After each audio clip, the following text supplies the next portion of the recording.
Hey everyone. Stone Brewing Company has won a huge trademark lawsuit against Miller Coors after Miller Coors began marketing Keystone Light beers as Stones. Let's take a look at what the Ninth Circuit Court of Appeals had to say, and we'll look at the examples that Stone Brewing Company provided in their pretrial brief. So we're talking about this story. California craft beer pioneer wins millions in trademark lawsuit. Stone Brewing Company is the brewing company behind the Stone IPA, Stone Porter, Stone Pale Ale, Stone Ripper, Stone Mixed 12-pack, etc. You can see them on the screen here. And here's what Miller Coors did to Keystone Light that got the attention of Stone Brewing Company. Rarely is a case of trademark infringement so pronounced and obvious, they write. The lengths to which Miller Coors has gone to benefit itself and its brand at the direct and intentional expense of Stone are breathtaking. Stone has long had the exclusive rights to use the name Stone throughout the beer industry in the U.S. Stone was awarded those rights by U.S. patent in 1996. Stone used the name consistently and successfully as the foundation of its brand and grew its customer base and expanded throughout San Diego and nationwide. After a few years, Stone filed a so-called combined declaration of use and incontestability, so the trademark is now sort of locked in. The USPTO accepted Stone's filing and declared the trademark incontestable in 2004. Stone and Stone alone has the exclusive and indisputable right to use the name Stone to sell beer in the U.S. And of course, here are their products.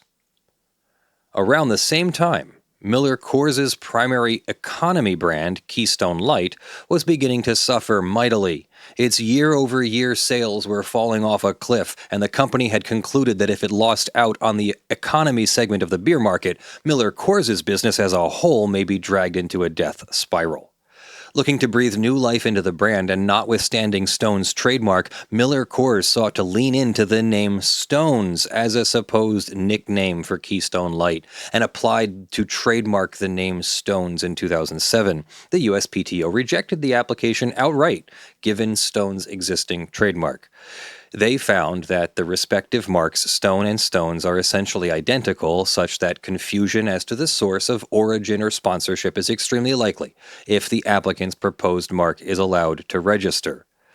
That was back in 2007. Miller Coors abandoned its application. 3 years later, Miller Coors tried again, this time seeking to trademark Hold My Stones in connection with its sale of Keystone Light. When Stone learned of its filing, it sent a cease and desist letter. Miller Coors abandoned that trademark too. But in 2017, Miller Coors elected to pursue by brute force what it could not do legally. It launched a wide-ranging and carefully orchestrated marketing campaign that did not simply use the term Stones or Hold My Stones. Miller Coors went much further. It rebranded the product itself, deciding that Keystone Light's new name in the marketplace would be Stone. Miller Coors called its marketing campaign Owning the Stone, and it set out to convince the consumer public to use the name Stone for Keystone Light, even though it knew it was prohibited from using that name under federal law. The slogan was pasted on the cover of Keystone's brand book on hundreds of presentations and emails, and used as the masthead of its 2017 distributor conference, where Own the Stone was presented to thousands of retailers. According to Miller Coors' new branding imperatives, everything in the campaign was centered around owning the Stone, such that Stone always leads and Stone is never small or secondary. With those overriding objectives, Keystone cans, packaging, print advertisements, social media posts, and billboards separated the key from the stone and placed near-exclusive focus on Stone as the new name of the brand.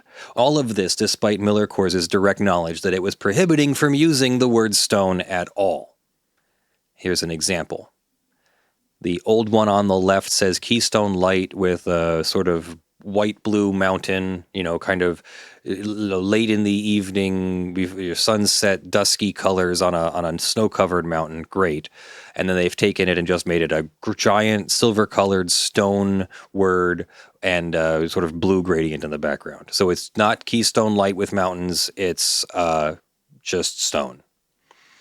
The marketing campaign worked. After years of stark decline, sales of Keystone surged, and the beer became one of the industry's top products, generating over $1 billion in revenue following the rebrand. The below chart shows the moment when Keystone sales turned around, the launch of the rebranding campaign in 2017. So this is how you do it when you're trying to prove damages. What happened? You were doing fine, and then they rebranded, and then suddenly you're not doing fine. So here's Keystone Light on its way down. You can see kind of a defined angle to the graph here. Yes, it's sort of down in, it looks like January and up in July. That's expected. You drink more beer when it's warm outside. Sure, I get that. It's a light beer, so it's for like working outside and drinking beer. So you can see here in January of 2017 when the rebrand started, or July, sometime in 2017 when the rebrand started, suddenly sales started going back up. This was no accident or oversight. The evidence is indisputable that Miller Coors knew its attempt to own the Stone was directly infringing on Stone's trademark, and it decided to do it anyway. The campaign was executed and authorized by the Chief Executive Officer, the Chief Marketing Officer, the VP of Brand Marketing, the Director of Economy Brands, the Director of Brand Marketing, and several other Miller Coors branding employees. Under their oversight, in stunning disregard for Stone's trademark, incontestable trademark, Miller Coors actually targeted Stone with its infringing marketing campaign. The VP of Brand Marketing described this as being in civil war with Stone and craft brewers generally. Miller Coors decided that one front of the civil war would be in Stone's own backyard. One of the billboards, they said, was "Hi Stone, where Stone to, great minds Stone alike." The jury and the court will see Miller Coors' full mock-ups of both of these billboards at trial. Miller Coors' campaign to steal away ownership of the name Stone did not just benefit the balance sheet, it directly and severely harmed Stone. Stone's business abruptly reversed from expansion to retraction as it bled sales, volume, and revenue. You can see their chart here, showing that in 2017 their brand began to fail. Stone will show the myriad ways in which Stone's decline in sales was caused directly by damage by Miller Coors. Federal law entitles them to several. Miller Coors first defended by saying that it previously used the word Stone to describe Keystone Light beers before Stone Brewing's 1996 trademark application.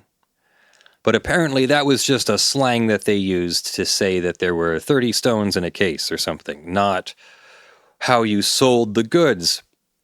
And federal law limits protectable or trademarkable uses to those that are for the purpose of identifying the goods.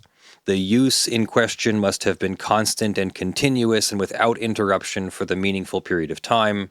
The court already ruled a party cannot rely on a few instances of use of the marks in the distant past. But it is settled law that such a passing use of stones in a way that does not identify the product or otherwise create a connection in consumers' minds cannot give rise to trademark protection. And the record here shows that no such connection was established by that occasional use.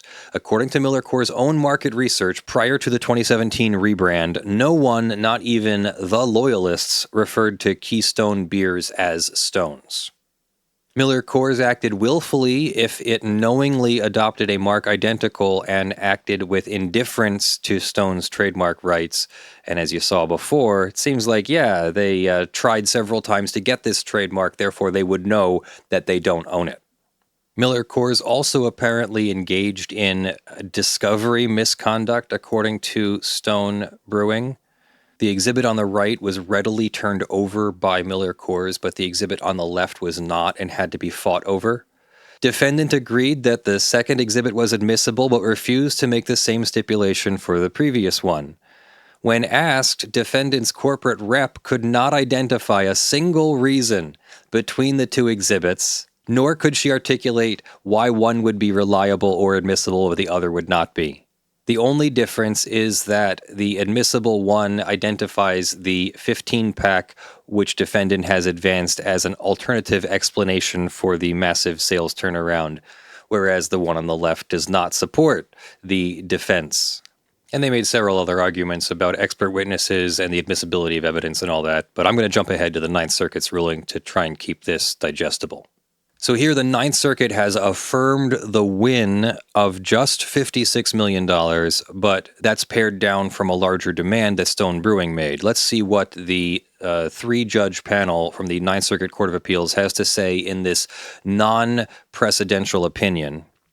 Molson Coors Beverage Company appeals a variety of rulings from the district court after a jury awarded $56 million to Stone Brewing Company for trademark violations under the Lanham Act. To win its Lanham Act trademark infringement claim, Stone Brewing had to prove 1.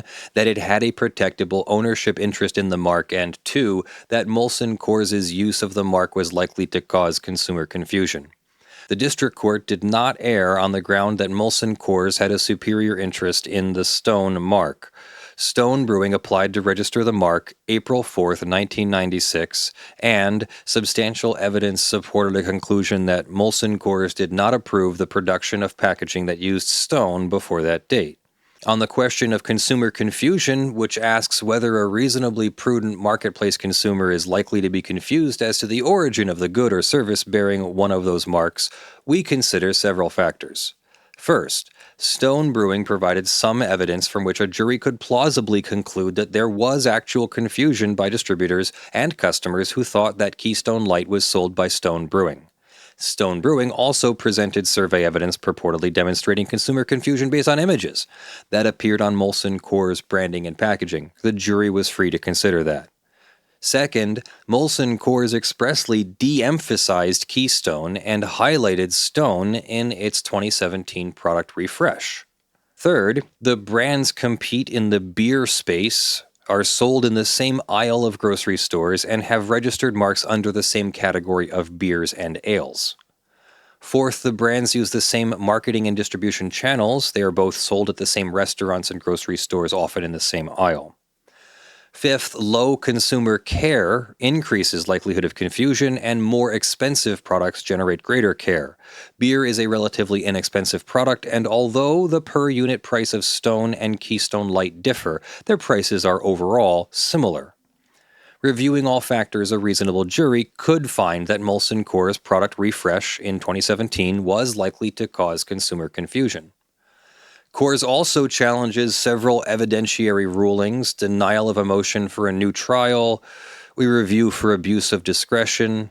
Coors says there must be a new trial because the court allowed survey evidence that featured altered images of Keystone Light showing the word Stone by itself. I'm assuming they're talking about this one. But the packaging in which the cans were sold did feature the word Stone on a can in relative isolation, and cases, as well as several advertisements released by Molson Coors, showed images of the can as the survey described. Miller Coors, Molson Coors, I guess it's both. Next argues that the studies offered as evidence by Stone Brewing supported a theory of trademark dilution rather than infringement, but reverse? Am I Sean Connery now? But reverse confusion, which supports a theory of trademark infringement, occurs when a consumer mistakenly thinks that the senior user is the same as or is affiliated with the junior user. Stone Brewing consistently argued that consumers were confused as to the origin of Keystone Light and that the negative attributes of Keystone were transferred to Stone from this confusion of source. Finally, Coors argues that the district court erred in allowing an expert to present a brain node theory on consumer habits, but publication of peer-reviewed literature favors admission of testimony, not the opposite.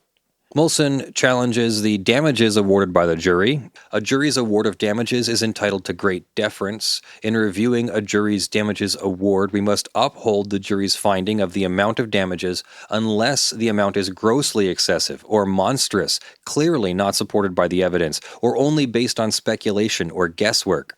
Once a district court has upheld a jury award in denying a motion for a new trial, such a ruling is virtually unassailable.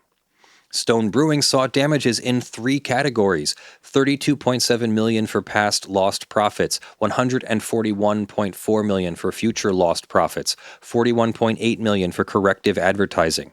The jury returned a verdict of just $56 million in general damages, roughly 1/4 of the request, without indicating what portion came from which category. Coors argues that a discount or remitter is appropriate because Stone Brewing's Arrogant Bastard Ale is not sold under the Stone brand name, but evidence in the record indicated that consumer confusion about the brand impacted Stone Brewing's other brands as well.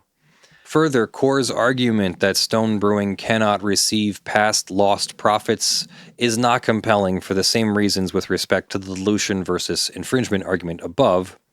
Coors argues that Stone Brewing cannot receive lost future profits because no other court has awarded speculative lost future profits, but we did. In Oracle, a lost future ongoing stream of revenue was upheld. Stone Brewing provided expert testimony that estimated how long it would take to recover its sales. The jury could reasonably rely on experts' testimony to determine that Stone Brewing sales would not recover immediately. Finally, Coors argued that a 25% cap must be applied to the corrective advertising, but we never adopted such a thing. Affirmed.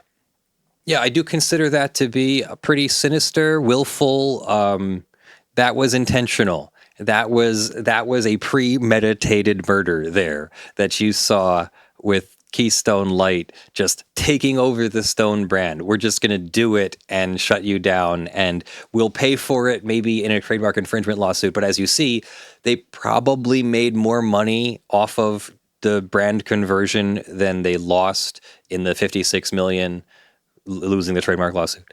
So I don't know how much of a win you consider it. It's kind of a bittersweet victory. This type of trademark confusion happens a lot. You can see this every day in your grocery store.